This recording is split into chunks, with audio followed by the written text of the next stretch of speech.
পরিচালক অনিক দত্তের রহস্য মৃত্যু ক্রমশ ঘনীভূত হচ্ছে। রহস্য ঠিক কী কারণে মৃত্যু এখনো স্পষ্ট নয়।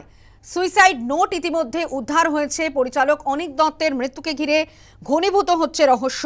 বুধবার দুপুরেই টলিউডে শোকের ছায়া। গড়িয়াহাটে বাড়ির ছাদ থেকে পড়ে যান প্রবাদ প্রতিম পরিচালক অনিক দত্ত। ভয়ঙ্করভাবে মাটিতে পড়ে থাকতে দেখা যায় তাকে। চারিদিকে ছড়িয়েছিল চাপ চাপ রক্ত।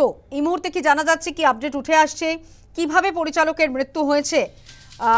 আমরা কথা বলবো। আমাদের সঙ্গে সরাসরি রয়েছেন আমাদের প্রতিনিধি প্রিয়াঙ্কা আইচ ভৌমিক। প্রিয়াঙ্কা, কিছুক্ষণ আগেই তুমি জানাচ্ছিলে যে ক্রমশ ঘনীভূত হচ্ছে রহস্য, দানাবাজ্যে রহস্য এবং সুইসাইড নোট উদ্ধার হয়েছে। তবে এখনো পর্যন্ত কোনোভাবেই কোনো কিছু স্পষ্ট হয়নি যে ঠিক কী কারণে মৃত্যু হয়েছে পরিচালক অনিক দত্তের। কি কি আপডেট উঠে আসছে এখনো পর্যন্ত? দেখো সানন্দা, তোমাকে জানাবো, দুপুরবেলা যখন তার দেহ পড়ে থাকতে দেখা যায় তার ঠিক বাড়ির নিচে, সেখানে তারপরে কিন্তু তাকে আশঙ্কাজনক অবস্থায় ঢাকুরিয়ার এই হাসপাতালে, বেসরকারি হাসপাতালে তাকে নিয়ে আসা হয় পৌনে 2 থেকে 2টোর মধ্যে। এবং যখন ডাক্তাররা তাকে দেখেন, সেখানে কিন্তু তাকে মৃত বলে ঘোষণা করেন। এবং তার এই হঠাৎ তার মৃত্যুকে ঘিরে ইতিমধ্যেই চাঞ্চল্য যেমন ছড়িয়েছে, তেমন বেশ কিছু প্রশ্ন ঘনীভূত হয়েছে। তার রহস্য মৃত্যু নিয়ে একাধিক প্রশ্ন উঠেছে। তবে ইতিমধ্যেই হাসপাতাল থেকে তার মরদেহ বেরিয়ে গিয়েছে ময়নাতদন্তের উদ্দেশ্যে। এসএসকেএম হাসপাতালে নিয়ে যাওয়া হয়েছে তার দেহকে, এবং সেখানে ময়নাতদন্ত হবে আজকে অথবা আগামীকাল। এই ময়নাতদন্ত হবে বলে সূত্রের খবর। এবার দেখার ময়নাতদন্ত থেকে কী কী তথ্য উঠে আসে, কারণ যে প্রশ্নগুলো উঠেছে, তার মৃত্যু কীভাবে হয়েছে, তার মৃত্যুর পেছনে কারণ কি, বা যে সুইসাইড নোট পাওয়া গিয়েছে, তোমাকে বলছিলাম যে তার বাড়ির ছাদ থেকে যে সুইসাইড নোট পাওয়া গেছে, যেখানে লেখা রয়েছে তার মৃত্যুর জন্য অন্য কেউ দায়ী নয়। সেক্ষেত্রে দাঁড়িয়ে সেই সুইসাইড নোট যদি তার লেখা হয়ে থাকে, কেন তিনি সুইসাইড করেছেন, সেই প্রশ্নগুলো কিন্তু খতিয়ে দেখা হবে অবশ্যই।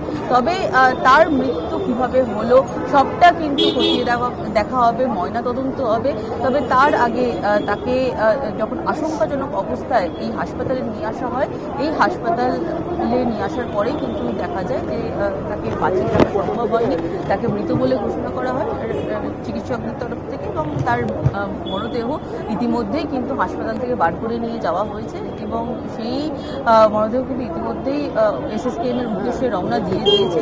সেখানেই যে ময়নাতদন্তের কাজ, সেই ময়নাতদন্তের কাজ হবে। তবে তার আগে এই হাসপাতালে কিন্তু তাকে শেষবার দেখার জন্য অনেক চলচ্চিত্র জগতের অনেকেই কিন্তু আসছিলেন তাকে দেখার জন্য, কারণ হঠাৎ করে তাদের কাছে খবর পৌঁছায়, যা একেবারে মর্মান্তিক বলা যেতে পারে। কারণ চলচ্চিত্র জগতের অন্যতম একজন তারকা বলা যেতে পারে। কারণ ভূতের ভবিষ্যৎ তোমার মনে থাকবে, ভূতের ভবিষ্যৎ থেকে শুরু করে অপরাজিত প্রত্যেকটা ছবি কিন্তু একেবারে অন্য রকমের মাত্রা দিয়েছে দর্শকদের মনে। সেই পরিচালক, যে পরিচালক এই ছবিগুলোকে বড় পর্দায় ফুটিয়ে তুলেছিল, গল্পগুলোকে ফুটিয়ে তুলেছিল, মানুষের সাথে রিলেট করিয়েছিল, সেই পরিচালক আজকে আর নেই। হঠাৎ করে তার মৃত্যু, তবে সেই মৃত্যু কিন্তু স্বাভাবিক নয়, কারণ ছাদ থেকে তিনি পড়ে গিয়েছেন, নাকি তাকে ফেলে দেওয়া হয়েছে, সেই প্রশ্নগুলো কিন্তু ইতিমধ্যে উঠতে শুরু করে দিয়েছে।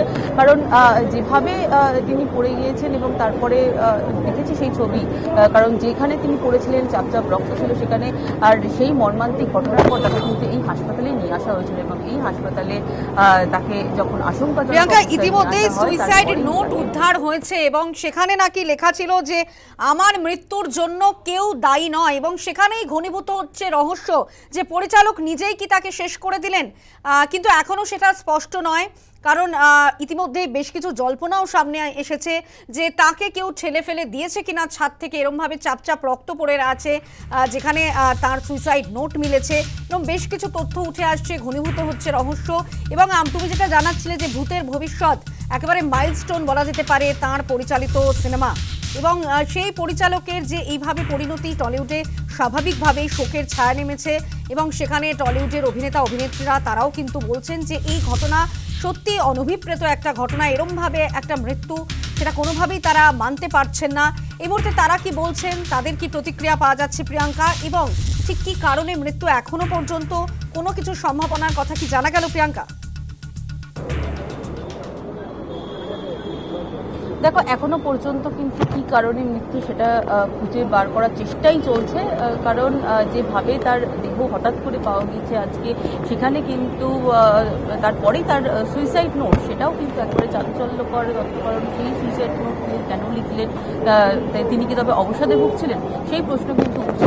চলচ্চিত্র জগতে যারা রয়েছেন, যারা তার সঙ্গে কাজ করেছেন, তারা কিন্তু সেই সম্ভাবনার কথা কিছু এখনো পর্যন্ত বলতে পারছেন না। তারা অবশ্যই তাদের মনে শোকের ছায়া নেমে এসেছে, কারণ যে ঘটনা ঘটেছে আজকে, যে তাতে কিন্তু একেবারে শোক স্তব্ধ হয়ে রয়েছেন তারা। তবে ঘটনার পূর্ণাঙ্গ তদন্ত চলছে, সেই তদন্তে একে একে যে কী রহস্য রয়েছে, তার পরিচালক অনিক দত্তের মৃত্যুর পিছনে কি আদৌ তাকে ঠেলে ফেলে দেওয়া হয়েছে, নাকি তিনি নিজে আত্মঘাতী হয়েছেন, সেই বিষয়গুলো আরও স্পষ্ট হয়ে যাবে যখনই এই তদন্তগুলো তদন্ত আরও এগোবে। সেখানে কিন্তু এই প্রশ্নগুলো আরও পরিষ্কার হয়ে যাবে। আজকে কিন্তু এসএসকেএম হাসপাতালে তার দেহ নিয়ে যাওয়া হয়েছে ময়নাতদন্তের জন্য। সেক্ষেত্রেও কিন্তু ময়নাতদন্তের রিপোর্ট হাতে না পাওয়া অবধি কিন্তু বেশ কিছু প্রশ্ন এখনও অধরাই থেকে যাচ্ছে, সেটা বলতেই পারো। তবে ইতিমধ্যেই তার দেহ নিয়ে যাওয়া হয়েছে এসএসকেএম হাসপাতালে, ময়নাতদন্ত সেখানেই হবে। আজকে অথবা আগামীকাল সেই ময়নাতদন্ত হওয়ার সম্ভাবনা রয়েছে, এবং তার আগে যে একদমই ময়নাতদন্তের পরে বিষয়টা খানিকটা স্পষ্ট হতে পারে। আপাতত ধন্যবাদ প্রিয়াঙ্কা। আমরা কথা বলছিলাম আমাদের প্রতিনিধি প্রিয়াঙ্কা আইচ ভৌমিকের সঙ্গে। বুধবার দুপুরে এই ঘটনা এবং এই দুঃসংবাদে বাকরুদ্ধ বাংলা ফিল্ম ইন্ডাস্ট্রি। রুদ্রনীল ঘোষ এই বিষয়ে কি জানিয়েছেন শোনাবো। ইনি এমন একটা মানুষ ছিলেন যার সঙ্গে তর্ক আর ঝগড়া করার পর একটা শান্তি আসতো, অনেকদাই। তো এটা অপূরণীয় ক্ষতি। যারা বন্ধু, তাদের পরিবারের মানুষ, তাদের সমবেদনা রইল, এবং তার সঙ্গে সঙ্গে যারা সিনেমা জগতের মানুষ রয়েছেন, অনেকটা নিজস্বতায় বাঁচতেন, আপোষের রাস্তায় কোনোদিন যেতেন না। যে ধারা তিনি দিয়ে গেছেন, বিজ্ঞাপনে তার সঙ্গে কাজ করেছি, বিজ্ঞাপনে একটা অন্য ধারায় বিজ্ঞাপন বানাতেন, যা সবাই জানে। তার নাম বিজ্ঞাপন জগতের জন্যই অনেক বড় হয়। তারপর যখন তিনি সিনেমার কাজে হাত দিলেন, সেখানে ভূতের ভবিষ্যৎ এবং তারপর ভবিষ্যতের ভূতে আমার সঙ্গে কাজ করার কথা হয়েছিল। তিনি ফোন করে মানে খুব অদ্ভুতভাবে বলেছিলেন, এই রুদ্র, তুমি আমায় চিনতে পারছো, আমরা একসঙ্গে কাজ করতাম। তো এটাই অনেকটা মানে তারপর এই খবরটা, তারপর অপরাজিত। অনেকটা নিজে আমার মনে হয় যে অপরাজিত একজন মানুষ। কখনো মনে হয়েছিল রিসেন্টলি যে মানসিক অবসাদে ভুগছে? না, দেখা হয়েছিল লাস্ট কথার সময়। জাস্ট আমি বলেছিলাম তোমার শরীরটা কেমন লাগছে, বললো না রে তেমন জুৎসই মনে হচ্ছে না, বুঝলি। এটাই অনেকদার মতোই উত্তর ছিল।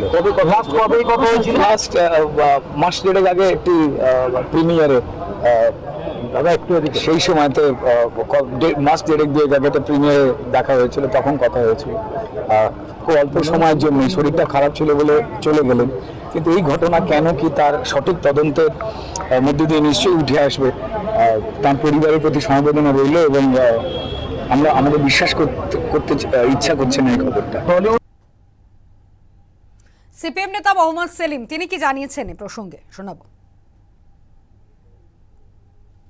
এরকম মৃত্যু কাম্য নয়, এরকম যাওয়া উচিত হয়নি, কিন্তু আমরা তো ঠিক করি না, সেদিন নয় যা হয়েছে।